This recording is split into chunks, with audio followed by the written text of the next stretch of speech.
ఆగవయ్య ఆగు. గంగా పర్మిషన్ లేకుండా లోపలికి వస్తున్నావు. ఎవరు నువ్వు? నా కూతురు లోపల ఉంది, నిన్న అడిగేది పర్మిషన్. గంగా నీకే చెప్పేది. గంగా ఇట్రా, వస్తావా రావా? నా కూతుర్ని తీసుకొచ్చి ఇంట్లో పెట్టుకుంటావా?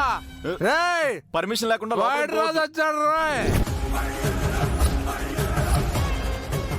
ఎవరవయ్యా నువ్వు? పొద్దునే మా ఇంటికి వచ్చి గొడవ చేస్తున్నావు. నా కూతుర్ని కిడ్నాప్ చేసి తీసుకొచ్చి నీ దగ్గర పెట్టుకుంటే గొడవ చేయకుండా నీకు భజన చేయమంటావా? అంటే డ్రింకర్ మ్యాన్ గంగా వాళ్ళ నాన్న. ఓఎంజీ. గంగా ఎక్కడున్నారా?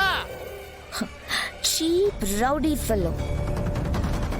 నేను వీరు అన్నయ్య ఇతన్ని సూపర్ మార్కెట్ లో చూసాం. ఆ రోజు కూడా డబ్బుల కోసం ఇలాగే గొడవ చేశాడు. ఇప్పుడు రుద్రాన్నే విన్నాడంటే పెద్ద గొడవ అయిపోతుంది. అవునవును, మనమంతా గంగం దాచిన విషయం కూడా తెలిసిపోతుంది.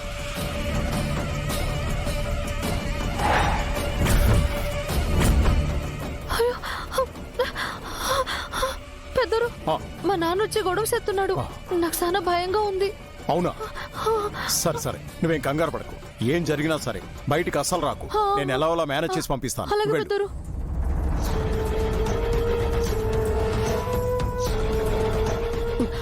బావగారు, రుద్ర రాకముందే అతను ఎలాగైనా పంపించేయండి. సరే సరే, నేను చూసుకుంటాను. ఏంటి ఇలా ఇంటికి వచ్చి గొడవ చేయడం సభ్యత కాదు.